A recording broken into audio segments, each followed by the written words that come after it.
Okay, hello. This is our final presentation for ISD 528 slash manufacturing ME 452. We are group 21, and if you go to the next slide, our project overview is we are working on a coordinate table.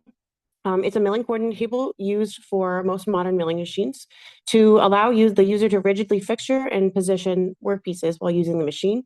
Our target customers are both professional workshopists and amateur machinists, and our estimated annual production volume is 150,000.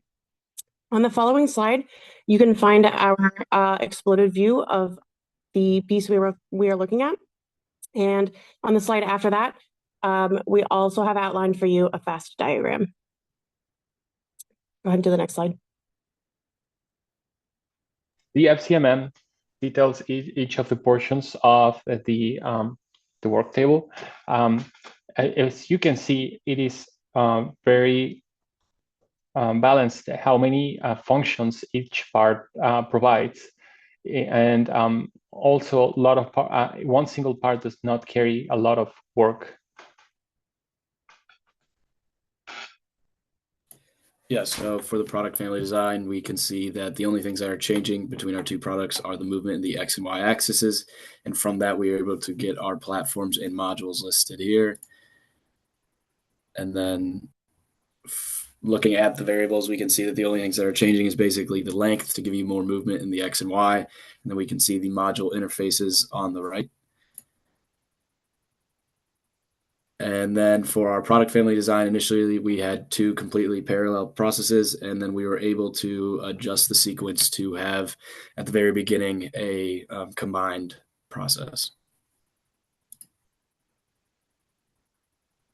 This chart details the manual assembly design, or the manual assembly time, which adds to about 240 seconds.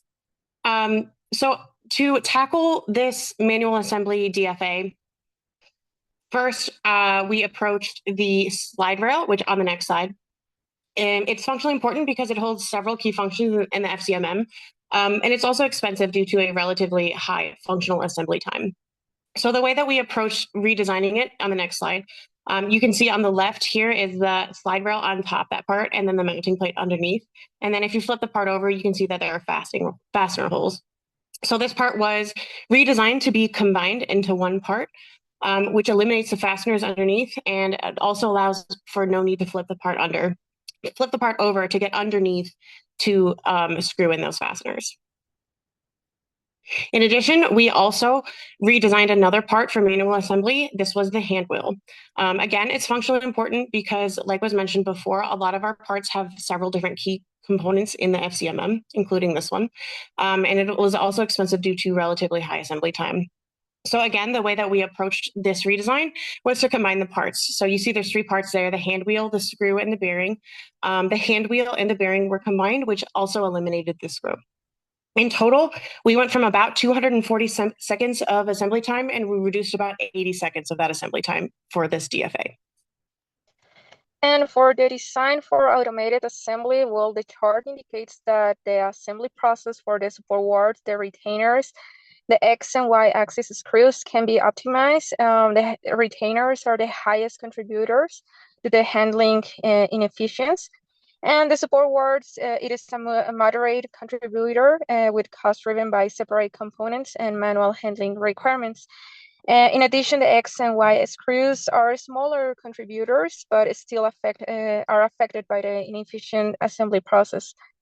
So in the next slide, we can see that in the updated design in the XY axis screw, now it snaps into the retainer, eliminating the need for manual holding during assembly. And this snap fit design acts as a poka-yoke feature, ensuring correct orientation and preventing misassembly.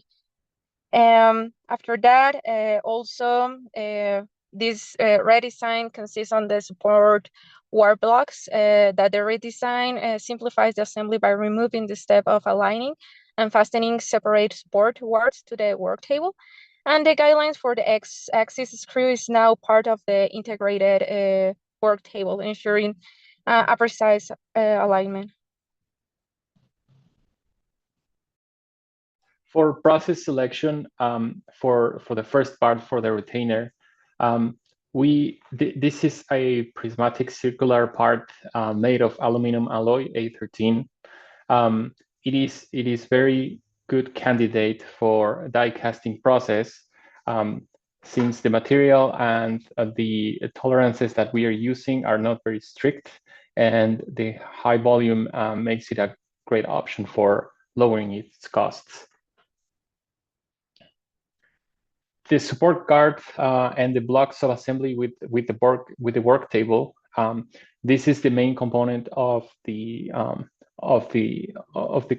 part, and its tolerances are more strict than the previous part.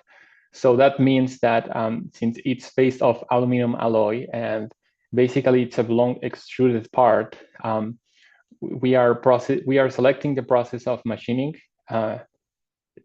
And also because that's the best part for strict tolerances.